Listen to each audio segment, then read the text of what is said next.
Hello, this is Dr. Richard Cheng from Shanghai, China, updating you on the COVID-19 pandemic outbreak. I have a story to tell you. Yesterday, I spent almost 1 hour talking to a patient in Ground Zero in Wuhan. Her mother is a 70-year-old lady with many chronic diseases, including type 2 diabetes, coronary artery disease, with a stent placed, and also several other chronic diseases. So overall, she's in poor health. This poor lady started feeling like flu-like symptoms around January 20th, a couple of days before the Chinese New Year.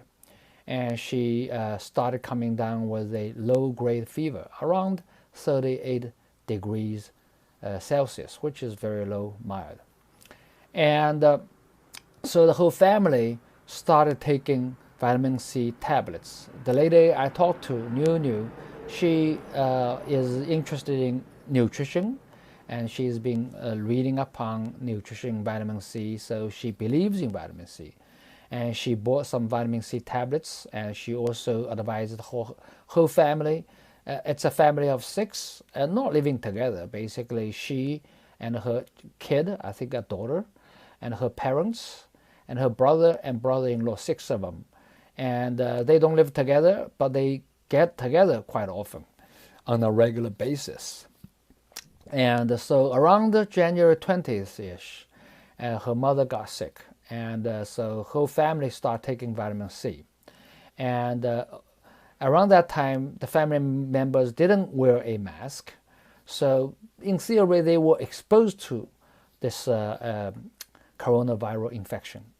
Anyway, so the mother was staying home and didn't go to hospital for about 9 or 10 days. And she was fine. She didn't show much of a symptom except a low-grade fever. She was taking vitamin C every day. And her daughter, New, was taking around 20 grams vitamin C a day. And the other family members, something like close to it. And her mother didn't really believe her. So she was reluctantly taking half or maybe less than half of what she was advising. So anyway, her condition didn't really get worse, but the mother wanted to have it checked out. So she went to the hospital around the end of January, 29th or 30th. And there she received the official diagnosis. She got the coronavirus infection. So she was hospitalized. And she stayed in the regular ward for about 10 days. And then over the course, she gradually deteriorated. Eventually, she was admitted to the ICU on February 10th. That's about 22 days ago. And eventually, she, like I said, it got worse and worse and went on the ECMO, which is the extracorporeal membrane oxygen exchange. Basically, like, a forced extracorporeal lung, right?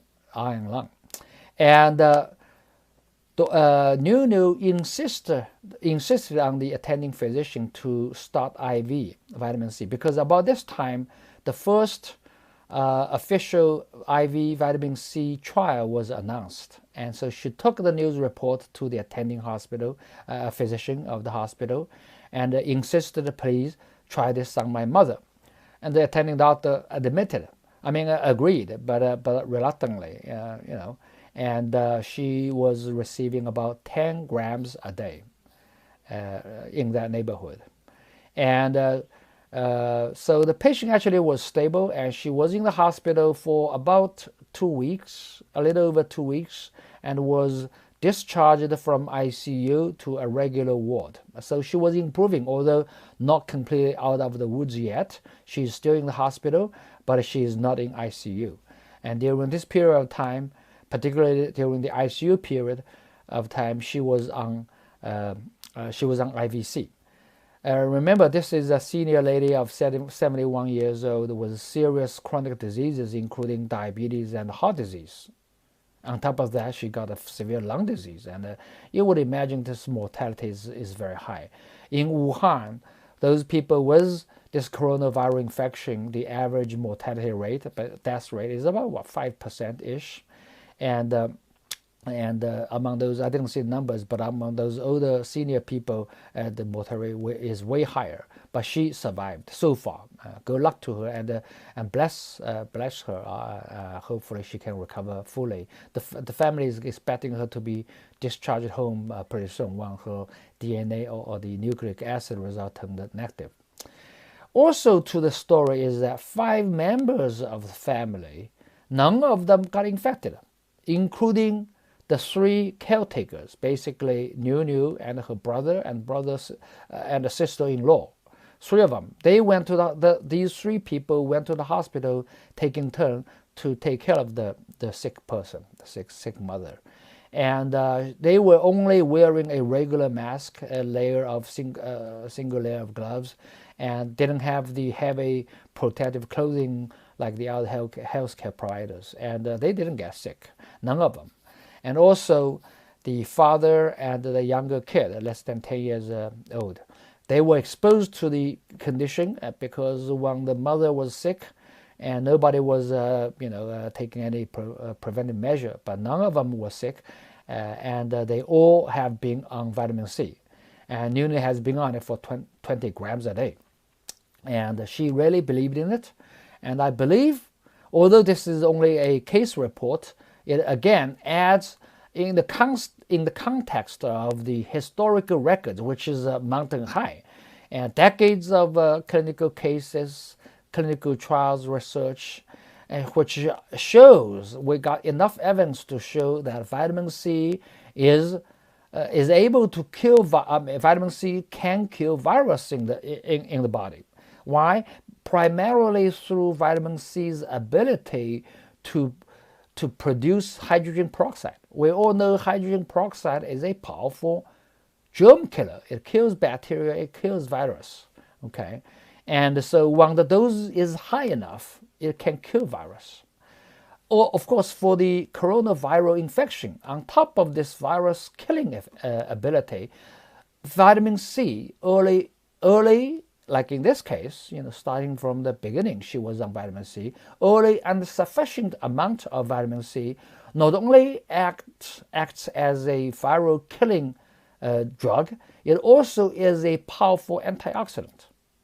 Why is that important? It's because we all know that the coronavirus infection kills people primarily through the infection or inflammation to the lungs, causing a condition called ARDS, or acute lung injury, ALI, and ARDS. ARDS simply means acute respiratory distress syndrome, unable to breathe. Okay, this is due to the very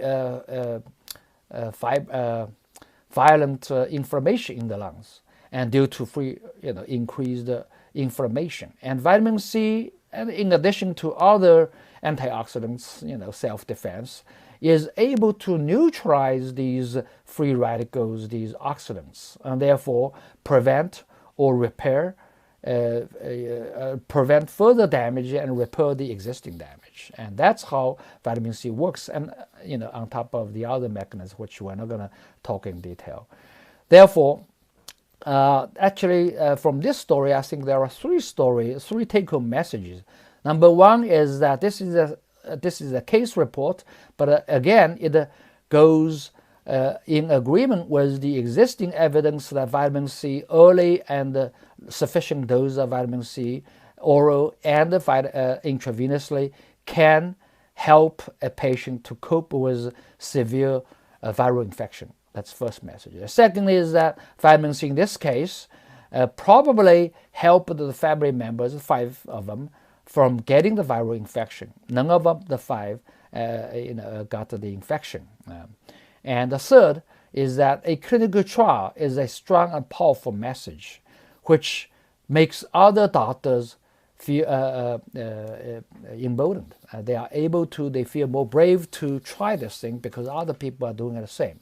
So it is all important for us to disseminate the message to other people in this critical time of in history that vitamin C is very safe. Again, NIH has official documents